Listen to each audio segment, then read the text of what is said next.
getting booked on a show like is important because for the longest time there was like it was like 8 or 9 months we didn't have any bookings. No one was reaching out and putting us on their shows. So we were just kind of doing like stand up. We were just doing mics, but there was no like purpose to them. We were doing it to nobody. Yeah. We were like, and in that 9 months, we both got like all these new bits that were killing, but we were like, we were crushing to nobody. It was just like our friends and like people that like couldn't make opportunities happen. Mm-hmm. And ever since I found out about that I got booked on this show, it like lit this fire under my ass where it was like, there's like I have like a project that's due, you know, like You got a deadline. And when I got asked to do the show, it was like a month out, you know. So I was like, oh, I have a month to put together a 10-minute set, and like I had the material or whatever, but it wasn't a set. It was just a bunch of random fucking bits that didn't connect. And so I think that's what's important about shows. It's like, oh, I gotta get it together now, instead of just aimlessly doing fucking mics that don't matter, you know. Yeah, I could go up and do a mic like this afternoon, and like it wouldn't matter. Yeah. But like being in front of a real audience, and that's you get so few opportunities to get like that kind of genuine feedback of your material, because like we've talked about this ad nauseum. Like most of the audience of any open mic is just like other comedians. It's not just like, you know, random normal people. So to like get that opportunity to get that genuine feedback on what you're doing is so valuable, and it's so scarce that like you don't want to screw it up. Yeah. You really gotta like put your best foot forward on those. Yeah. Also, it's someone reaching out to ask you to be on their show happens so rarely, especially starting out, like where we are right now. Like we like a year of just open mics with nothing happening, you know what I mean? And then eventually you get funny enough to where someone else goes, "Hey, I need some funny people for a show." Well, what about Hayden? I remember seeing Hayden doing good, you know. Yeah. Also, and then you wanna like fucking prove to them that like they made the right decision. Yeah, you don't want to let them down, but that only happens like after you build a little bit of familiarity. Like you can go to, you know, someone that runs an open mic or whatever and kill like one time. You can do really well one time, but that doesn't matter. You have to like keep like they have to like go, "Oh, hey Hayden, hey, I haven't seen you boys in a while." Yeah. You have to be familiar with them so that when they're making the decision, they're like, "I need some people to do this show." You're in the back of their head. Yeah. And that doesn't happen by just swinging by someplace 1 or 2 times. No, it doesn't. You wanna. It's about building relationships. Also, yeah, like you wanna.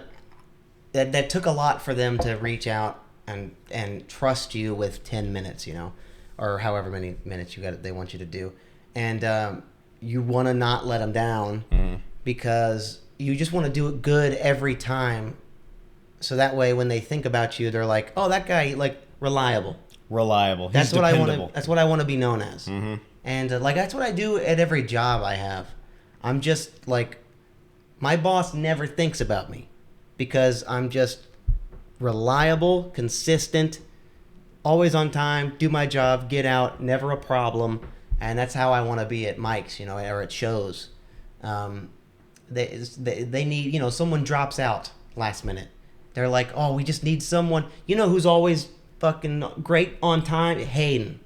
Dude, call Hayden, and then you get, "Hey, I'll be there," and like nothing else. No, like, "Well, what is this? What is?" You're just like, "I'll be there." Yeah, there's no drama. Yeah. It's who can you call, who can roll up and fill in. Yeah, I'm the same way with my job, and that's all I've ever wanted to like do in comedy. I just wanted to be known as like dependable, reliable, because they're like, not that they're taking a risk, but like there's whoever's putting the show on is kind of staking their name, going like, "Oh, I can vouch for these guys. Everyone on this lineup I can vouch for."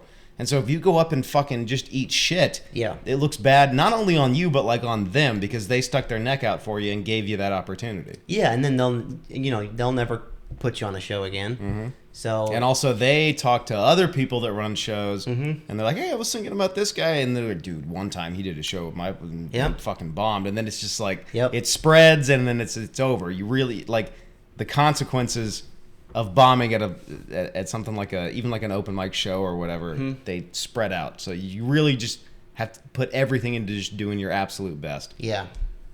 Like at normal open mics, you can go and fuck around and do some crowd work, riff. You can kind of get away with like not doing your best, but you're still having fun, and that's the point of an open mic. Oh, I have cop out sets. Yeah. I've done plenty of cop out sets. Yeah. Like if it's like a long day at work, I'm just like, dude, I'm not feeling this, dude. I'll just do some crowd work and I'll just do some of my bits slower when they still work okay, but like I'll just slow them down. I'll just finish with like my 2 best bits and Yeah. then just walk off. Yeah. Can't be doing that at shows, man. No, it shows. It's like there's no fucking around, you know.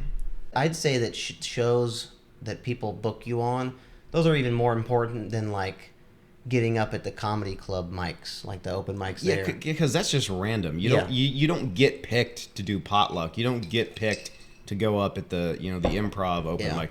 You get picked to do a show. Mm-hmm. Also, that's a lot of pressure though. Like, but it's good pressure because I was always good with like projects in school growing up in high school, and I have a project due. Like I procrastinate. I'll admit that, but like when it's fucking show time, I've got it done, And I've really liked having this like deadline of next Friday, like I'm doing 10 minutes of comedy. Yeah. Like there's no getting around that. There's no like that's gonna happen. It's happening. It's an unstoppable force. It's already happened. It's already happened. If you want to get fucking meta about it, then yes. It's already happened, and every possibility's happened. But you've already gone on stage there. Did you kill or bomb? What happened? I killed. Of course you did. In your own head, you're like, yeah, of course I fucking murdered, dude. Who knows, dude? By next fucking in a week and a half, my career could be over. Yeah. But yeah, no, I've liked the deadline of I have a show in a few weeks, and it's got to be good. Also, the other comedians that you're on the show with. I've looked at my list. There's some people who are better than me. I could say, and so I want to go. And it's not like it's a competition, but it's like I do want to be the best. Well, I want to be the funniest there. It's not even like you want to be the best. You want to prove that like you're at least capable of doing that. Mm-hmm. And that's kind of like, how we have like our own little open mic community of like friends that we hang around with.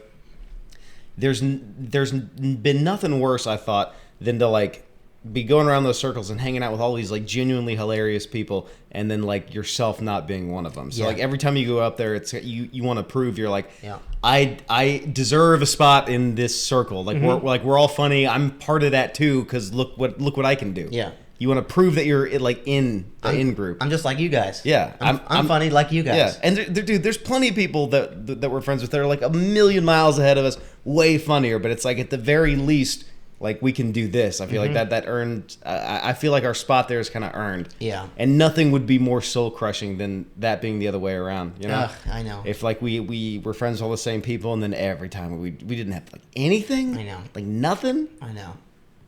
And that's something that drives me is like, I don't know. I want to be the best. I want to do better than everyone else. Even my friends, like I want to do better than them. And like next week at this show, I want to be the funniest one there. It might not happen, but I still want it to happen, and I'm going to try to make it happen. Also, since we haven't had a show in a while, I've just had all this material that is just like piling up like fucking dirty laundry, and I got nowhere to do it or no order to do it in, and it's been weird. There is an order to bits. Yes. There's an order to bits, and I see it every time. Even if I'm like writing down like an open mic 5 minutes, I'll look at the bits that I want to work on paper, and I'm like, okay, well this one starts, this is the middle, and like this is the end. And I don't know like what that is or what that's called. But like intrinsically, there's like an order to bits. There's a start, a middle, and a finish, and there's a logical way to go through it that makes it funnier than if you did it in any other order than that. And I don't know what that's called, but I do it fucking every time we go on stage. Yeah.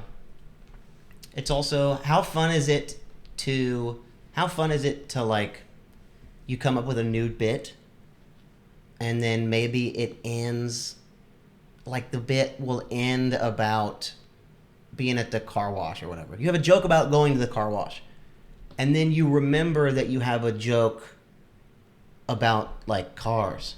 So then you're like, "Oh, I'll do the cars bit, and then that'll lead into the car wash bit." It's the natural progression. It's that giant through line. I've done that on accident. That the buying a gun joke that I wrote when we were doing open mics in Nashville. That's how old that bit was. I was looking for something to do like right after my LA Open Minded bit about like my bike being stolen and the homeless people. And I was like, oh, they have the same opening. They all hinge on the fact that I'm not from here. I grew up in Tennessee, and it kind of just merged into this one big like mega closer bit. Yeah.